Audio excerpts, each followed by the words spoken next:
السلام علیکم ورحمۃ اللہ وبرکاتہ نحمده ونصلی علی رسولہ الکریم اما بعد۔ آج کا سبق سن لیجئے۔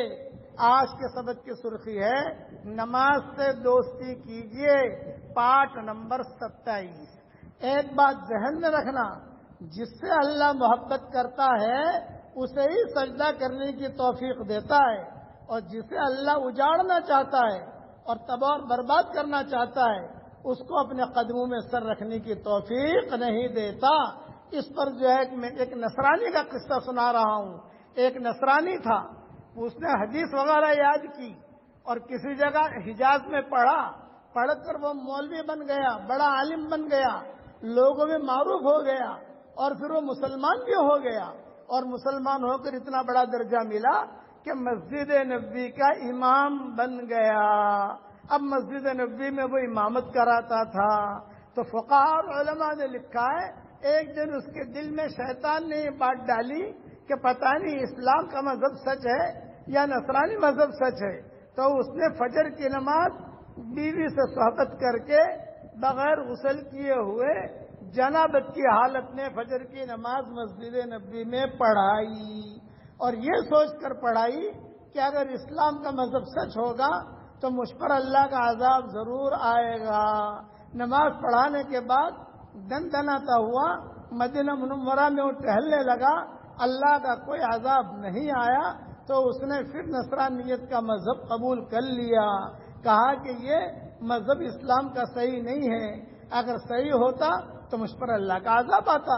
علماء کو جمع کیا، چونکہ بڑا مولوی تھا، بڑے مولوی اگر تربیت نہیں ہوتی تو ایسے پھنستے بھی ہیں، انہیں پتہ بھی نہیں ہوتا کہاں جا کر پھنس رہا ہوں، اور کہا کہ دیکھو تمہارا مذہب صحیح نہیں ہے، اس لیے کہ میں نے جنابت کی حالت میں نماز پڑھائی، مجھ پر اللہ کا کوئی عذاب نہیں آیا، اب میں نصرانی بن گیا ہوں۔ سارے مدینہ کے فقہاء نے اسے کہا تو یہ سمجھ رہا ہے کہ تجھ پر اللہ کا عذاب نہیں آیا، سب سے بڑا اللہ کا عذاب یہ آیا ہے کہ تیرے دل سے اللہ نے اسلام کو کھینچ لیا ہے، ایمان تیرے دل سے نکل گیا، اس سے بڑا عذاب کیا ہو سکتا ہے؟ سب سے بڑا عذاب یہ ہے کہ تجھے اب نماز پڑھنے کی توفیق نہیں ملے گی۔ اس لیے یاد رکھنا اللہ تعالیٰ کے عذاب دینے کے طریقے الگ الگ ہوتے ہیں، یہ نہیں ہوتا۔ میرے والد صاحب رحمۃ اللہ علیہ فرماتے تھے نماز چھوڑی تو جبریل علیہ السلام آ کر ڈنڈا ماریں گے، نماز چھوڑی تو اسرافیل علیہ السلام آ کر جو ہے ڈنڈا ماریں گے۔ یہ نہیں ہوتا، نماز چھوڑی تو اللہ تعالیٰ کی طرف سے کوئی جانور آئے گا جو پریشان کرے گا، یہ نہیں ہوتا، بلکہ یہ ہوتا ہے کہ الگ الگ قسم کی تکلیفوں میں اللہ مبتلا کر دیتا ہے، اور سب سے بڑی تکلیف، سب سے بڑا عذاب مومن اور مومنہ کے لیے یہ ہے کہ اللہ اس سے نماز پڑھنے کی توفیق کو چھین لے۔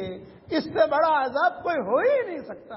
اس لیے نماز سے دوستی کیجیے اور نماز پڑھنے کی پابندی کیجیے۔ اب پڑھ لیجیے میرے ساتھ، ربنا آتنا من لدنک رحمہ وہیئ لنا من امرنا رشدا۔ یہ اصحاب کہف کے نوجوانوں کی دعا ہے۔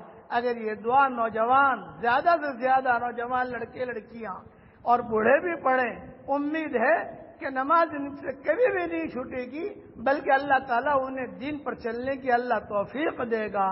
اللہ تعالیٰ جماعت کے ساتھ نماز پڑھنے کی ہم سب کو توفیق عطا فرمائے، آمین۔